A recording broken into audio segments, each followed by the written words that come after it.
So hello guys, welcome back to India's best YouTube channel for IIT JEE Chemistry Advanced. And so far हमने paper 1 of IIT JEE Advanced 2022 का chemistry का portion पूरे तरीके से एक एक question को पूरी बारीकी के साथ विथ एब्सोल्यूट एक्यूरेसी के साथ हमने कोशिश की है सॉल्व करने की। एरर्स की संभावनाएं बहुत कम हैं, बहुत अच्छे से सॉल्व किया है और आप देख सकते हैं जाके वीडियो सॉल्यूशंस पूरे कम्प्लीटली अपलोडेड हैं पेपर 1 के। तो पेपर 1 को सॉल्व करने के बाद इस वीडियो में कोई बहुत लंबा एनालिसिस वगैरह नहीं लाएंगे डेटा वेटा के साथ, वो सब नहीं कर रहे। सिर्फ मैं अपना व्यू रखना चाहता हूँ कि पेपर 1 कैसा था। तीनों पोर्शंस की बात करेंगे, फिजिकल, ऑर्गेनिक, इनऑर्गेनिक। पहला तो ये मिसकंसेप्शन आप छोड़ दो कि हर क्वेश्चन में फिजिकल डाल दिया था। मैं पहले सॉल्यूशंस के समय भी इस बात को कह चुका हूँ कि मोल कंसेप्ट अगर कहीं लग जा रहा है थोड़ा सा, या मोलर वेट यूज़ हो जा रहा है, कैलकुलेशन आ जा रहा है, तो वो फिज़िकल केमिस्ट्री है, ऐसा नहीं होता है। ठीक है, मोल कॉन्सेप्ट मैं फिर से बोल रहा हूँ 8वीं 9वीं 10वीं के बच्चे करते हैं। तो मोल कॉन्सेप्ट अगर कहीं लग जा रहा है तो उसको आप फिज़िकल केमिस्ट्री का वो ना दे टैग कि वो फिज़िकल केमिस्ट्री का क्वेश्चन था, ऐसा नहीं है। वो न्यूमेरिक क्वेश्चंस बनाने के लिए उन्होंने मोल कंसेप्ट का यूज़ किया है। तो पहली बात तो ये है कि फ़िज़िकल बहुत आ गया था, ऐसा बिल्कुल नहीं है। फ़िज़िकल के हार्डली पेपर 1 में मैंने देखे 3-4 क्वेश्चन ही थे। एक पहला वाला क्वेश्चन था फिज़िकल का, कौन सा, थर्मोडाइनमिक्स वाला, अच्छा क्वेश्चन। दूसरा इलेक्ट्रोकेमिस्ट्री का एक साधारण क्वेश्चन था, आयनिक इक्विलिब्रियम का एक क्वेश्चन था, और लास्ट में देखा गया केमिकल काइनेटिक्स का एक क्वेश्चन था, वो जो मैचिंग वाला क्वेश्चन था। इसके अलावा फिजिकल केमिस्ट्री का और कोई क्वेश्चन नहीं था। अगर कुछ छूट रहा हो तो देख लेना आप मेरे से। तो अभी हम बात करते हैं सबसे पहले ऑर्गेनिक केमिस्ट्री की, ठीक है, कि ऑर्गेनिक केमिस्ट्री कैसा था। तो ऑर्गेनिक केमिस्ट्री की मैं बात करूँ ना, बिल्कुल दिल से बात कर रहा हूँ, बहुत ही ज़्यादा फ्रस्ट्रेटिंग था ऑर्गेनिक केमिस्ट्री। पहली बात तो जो बच्चा बहुत अच्छे से पढ़ाई करके गया है ना, उसका दिल ज़रूर दुखा होगा। मेरा भी दिल बहुत दुखा है ऑर्गेनिक केमिस्ट्री का पेपर देखकर। मैं ये कह सकता हूँ कि 2012 को अगर हम एक बॉर्डर लाइन माने और उसके बाद से पेपर्स देखें हम, 2012 ऑनवर्ड्स जितने पेपर हुए हैं, एक इंडिविजुअल पेपर 1 भी देखें या पेपर 2 भी देखें, अभी तक के जितने भी आए हैं पेपर्स, तो ये जो पेपर 1 है इसको मैं वर्स्ट बोलूँगा ऑर्गेनिक केमिस्ट्री के हिसाब से। ऑर्गेनिक केमिस्ट्री जो थी वो वर्स्ट थी। वर्स्ट मतलब इससे बुरी ऑर्गेनिक केमिस्ट्री हो नहीं सकती। पेपर देख के ऐसा लग रहा था, सच बता रहा हूँ, कि कोई एजेंसी बैठ के पेपर बनाई है, या कोई बोर्ड लेवल का जो टीचर है वो जो चेक करते हैं बोर्ड की कॉपी ना, वो बैठ के कोई पेपर बना दिया, ऐसा लग रहा था। बिल्कुल ऐसी फीलिंग आ रही थी। ठीक है, विथ नो ऑफेंस, बट बिल्कुल यार ऑर्गेनिक केमिस्ट्री ने बहुत डिसअपॉइंट किया है इस पेपर के। ना ही तो कोई आइसोमेरिज्म से कुछ पूछा गया, ना ही तो कोई प्रोजेक्शन से।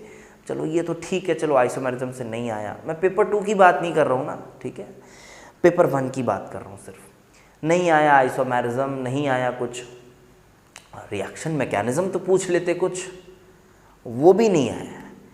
एकदम प्योर प्लेन एनसीईआरटी के रिएक्शंस उठा के रख रहे हैं, उसके गंदे मॉलिक्यूलर मासेस के साथ कैलकुलेशन करवा रहे हो, फिर 2 डिजिट आंसर रिपोर्ट करना है, इंटीजर विंटीजर जो भी है, जो भी था, क्या बोले। बट मोटा मोटी मैं यही कहूँगा कि जो ऑर्गेनिक केमिस्ट्री है वो वर्स्ट का टैग देने में बिल्कुल मेरे को कोई संकोच नहीं होगा। बहुत ही गंदी ऑर्गेनिक। 2019 की भी ऑर्गेनिक जो थी वो आसान थी, लेकिन उसको गंदी नहीं बोल सकते। आसान थी, बिल्कुल गंदी नहीं बोल सकते, लेकिन ये बहुत ही गंदी ऑर्गेनिक केमिस्ट्री आई है। बिल्कुल इससे बुरा कुछ नहीं हो सकता ऑर्गेनिक केमिस्ट्री के लिए। अब थोड़े मोड़े एरर्स भी हैं, वो मैंने सॉल्यूशंस बताते वक्त बता दिया है, तो अभी उसको अलग से कोई हाइप देने का मतलब नहीं है। आप वीडियो सॉल्यूशंस देखो, वहाँ पे डिटेल में आपको सब कुछ एक्सप्लेन करा गया। दूसरी बात मैं करूँ जो फिज़िकल केमिस्ट्री की, तो फिज़िकल केमिस्ट्री के मुझे एक आधा क्वेश्चंस अच्छे लगे। जैसे कि जो पहला क्वेश्चन था, जो थर्मो केमिस्ट्री और थर्मोडायनेमिक्स के थोड़े बहुत कॉन्सेप्ट्स को मिक्स किया है, अच्छा है। एग्ज़ाम के प्रेशर में बच्चा अगर उसको बना पा रहा है तो वो एक अच्छा क्वेश्चन है। उस लेवल के क्वेश्चंस आने चाहिए, ना बहुत ज़्यादा डिफ़िकल्ट है, मॉडरेट से टफ़ के बीच में उसको रेट कर सकता हूँ मैं उस क्वेश्चन को। उस तरह के क्वेश्चंस पेपर में ज़्यादा दिखने चाहिए। जैसे एक आयनिक का भी जो क्वेश्चन था जिसमें बफर बन रहा था, हमने सॉल्व किया था, शायद 3rd क्वेश्चन था, वो भी एक अच्छा क्वेश्चन था। मतलब ऑल्दो आपको हो सकता है आप घर चले जाओ तो घर जाके आप आराम से बैठो तो सॉल्व हो जाए, लेकिन वो एग्ज़ाम के प्रेशर में उसको सॉल्व करना, फिनिश करना, वो भी एक अच्छी बात है अगर आपने किया है। ऑल्दो पहले वाले क्वेश्चन से वो थोड़ा आसान था, बट फिर भी अच्छा क्वेश्चन था। इलेक्ट्रोकेमिस्ट्री का जो क्वेश्चन था वो थोड़ा आसान हो गया था, वो मतलब मैं कह सकता हूँ काफ़ी आसान हो गया था जो, लेकिन फिर भी इलेक्ट्रोकेमिस्ट्री से आता ही क्या है। इलेक्ट्रोकेमिस्ट्री भी एक ऐसा पोर्शन है यार कि चैप्टर बहुत तगड़ा है। मैं बता रहा हूँ, जब अपन क्लास में यहाँ पढ़ाते हैं या आपको भी जो मैंने रियल एडवांस सीरीज़ में जो भी इलेक्ट्रोकेमिस्ट्री के क्वेश्चंस दिए हैं, आप उसके कंपैरिजन करना जो क्वेश्चंस आए उससे, जितने भी क्वेश्चंस आए 17, 18, 19, 20, इलेक्ट्रोकेमिस्ट्री स्पेशली बता रहा हूँ। इलेक्ट्रोकेमिस्ट्री और लिक्विड सॉल्यूशंस, ये हमेशा IIT JEE थोड़ा सा दिल दुखा देता है इन दोनों चैप्टर्स को लेके। बहुत सुंदर चैप्टर्स हैं, लेकिन आते क्या है, formula based, formula based, formula based. और इस बार भी जो आया है वो कुछ आया नहीं, वो डेल्टा G एडिटिव होता है। ये 11th के नॉर्मल बच्चे को भी पता होता है कि डेल्टा G एडिटिव होता है। बस इस छोटे से कॉन्सेप्ट को यूज़ करके 4 इक्वेशंस को ऐड करना था और फिर गंदी सी कैलकुलेशन करनी थी उसमें। तो फिजिकल केमिस्ट्री ओवरऑल, केमिस्ट्री को ओवरऑल कैसे रेट करेंगे, ओके ओके बोल सकते हैं अपन, ओके ओके है, कोई बहुत विख्यात और बहुत अच्छा नहीं भी, और ऐसा भी नहीं कि एकदम कूड़ा था, ऐसा भी नहीं था, ठीक था, बुरा भी नहीं। जो फाइनल अपन बात कर सकते हैं इनऑर्गेनिक केमिस्ट्री की, जो इस पेपर में जो मुझे सबसे अच्छी लगी वो लगी इनऑर्गेनिक केमिस्ट्री। हाँ, लोगों को इनऑर्गेनिक उतनी पसंद नहीं आती है, बट इनऑर्गेनिक का जो एक्चुअल क्रक्स है, जो एक्चुअल टफ पोर्शन है, वो कब बनता है मेरे हिसाब से कि इनऑर्गेनिक का आइडियल पेपर कैसे बनना चाहिए।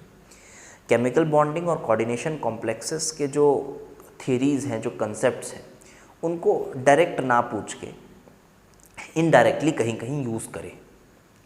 और जो रिएक्शन वाला पोर्शन है, जो क्वालिटेटिव वाला पोर्शन है, जो टेस्ट्स हैं, जितने भी सैम्पल एनालिसिस वगैरह, जितने भी टेस्ट्स वगैरह हैं, जितने भी रिएक्शंस हैं ब्लॉक केमिस्ट्री के, उनको ज़्यादा से ज़्यादा अगर पूछा जाए ना इनऑर्गेनिक केमिस्ट्री में, तो वो एक टफ पेपर माना जा सकता है। तो इनऑर्गेनिक केमिस्ट्री को मैं एक बहुत अच्छा इनऑर्गेनिक केमिस्ट्री रेट करूँगा इस पेपर में। पेपर 1 की जो इनऑर्गेनिक केमिस्ट्री थी ना, मैं बोलूँगा इन तीनों में से बेस्ट पोर्शन था इनऑर्गेनिक का। बहुत अच्छे अच्छे रिएक्शंस आए। हाँ, आपको लग सकता है कुछ रिएक्शंस तो सर बहुत इजी हैं, कोई बात नहीं, इजी रिएक्शंस आए कोई दिक्कत नहीं है, रिएक्शंस आए हैं ना वो इम्पॉर्टेंट है। कुछ रिएक्शंस टफ भी थे, जैसे अपना फॉस्फीन का कॉपर सल्फेट के साथ प्रेसिपिटेशन, और फिर वो NO वाला तो है ही, विवाद भी होगा उसमें बहुत, लेकिन जो मैंने आंसर बताया NO, वो आंसर ले दे के वही होगा जो बेंट ज्योमेट्री पैरामैग्नेटिक वाला, शायद क्वेश्चन नंबर 8 था। तो इनऑर्गेनिक के बहुत अच्छे रिएक्शंस आए। जो कोऑर्डिनेशन कॉम्प्लेक्स का भी जो क्वेश्चन आया था, जो मैच वाला हमने प्रीवियस वीडियो में किया, वो भी उतना बुरा नहीं था, ठीक था, आसान था बट ठीक था। उससे पहले जो कुछ रिएक्शंस यूज़ हुए वो भी आसान रिएक्शंस थे, हार्डनिंग, सॉफ्टनिंग वगैरह वगैरह, बट ठीक है। इनऑर्गेनिक केमिस्ट्री को मैं अच्छा रेट करूँगा, इन तीनों में तो बेस्ट है। और ओवरऑल भी मैं बोलूँ तो इनऑर्गेनिक केमिस्ट्री वॉज गुड। ऐसी इनऑर्गेनिक केमिस्ट्री की अपेक्षा हम कर सकते हैं किससे, IIT JEE Bombay. IIT Bombay ने पेपर बनाया यार, और ऑर्गेनिक का पेपर तो काफ़ी डिसअपॉइंट किया है यार, बिल्कुल डिसअपॉइंट किया है। और फिजिकल में भी कोई ज़्यादा खुशी नहीं मिली है हाथ में। देखते हैं, पेपर 2 भी एनालाइज करेंगे बहुत अच्छे से, और उसमें अपने व्यूज़ आपको मैं बताऊंगा। आप बताओ कमेंट करके मुझे कि आप इन व्यूज़ के साथ आपका क्या एग्री करते हो या फिर कोई डिसएग्रीमेंट्स हैं आपकी, आप बिल्कुल बता सकते हैं। कमेंट सेक्शन आपके लिए ओपन है, ओके। लेकिन अपने व्यूज़ आप तभी बनाएं जब आपने पेपर देखा है, जब आपने पेपर किया है, हर एक क्वेश्चन को प्रॉपरली एनालाइज किया है, तभी व्यूज़ बनाएं। इधर उधर सुनी सुनी बातों पे मत आओ। मैं इसलिए बहुत धीरे धीरे काम कर रहा हूँ। देखो, तीसरा दिन है आज, हम आराम से पेपर 1 की बात कर रहे हैं।